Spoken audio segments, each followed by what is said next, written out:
KPU Karangasem telah memulai lakukan penyortiran dan pelipatan surat suara. Dari data sementara terdapat 1.263 lembar surat suara yang ditemukan rusak. Sejak 3 hari terakhir, KPU Karangasem telah memulai proses penyortiran dan pelipatan surat suara untuk pemilihan DPR RI dan Pilpres.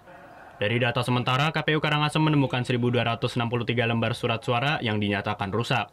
Seperti robek, lembaran terpecah menjadi 2 hingga terdapat noda dalam lembaran surat suara.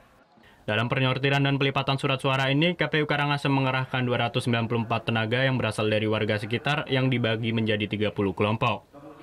Setelah surat suara untuk pemilihan DPR RI dan Pilpres selesai, pelipatan akan dilanjutkan kembali untuk surat suara pemilihan DPRD, Provinsi, serta DPRD Kabupaten. KPU Karangasem pun menargetkan proses pelipatan surat suara akan selesai dalam kurun waktu 15 hari mendatang.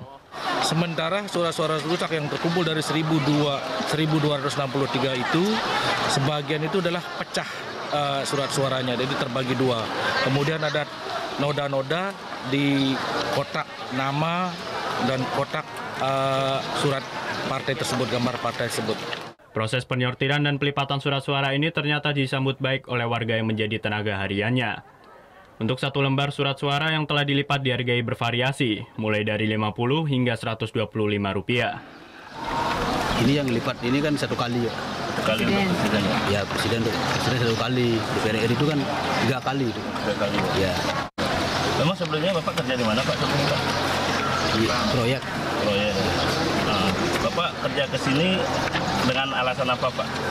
Pindah tidak dapat proyek Pak. Proyek ya. Untuk pemilu 2019, KPU Karangasem telah menerima 387.799 lembar surat suara yang nantinya disebar di 7 daerah pemilihan. Kade Martana melaporkan untuk NET. Oh iya beneran. Iya, oke. Nah, udah kan nonton beritanya? Jangan lupa di-subscribe, di-like, dan juga di-komen ya akun YouTube dari Net Bali. Terima kasih udah subscribe. Yang belum, jangan sampai lupa. Di sebelah sini nih. Notif subscribe.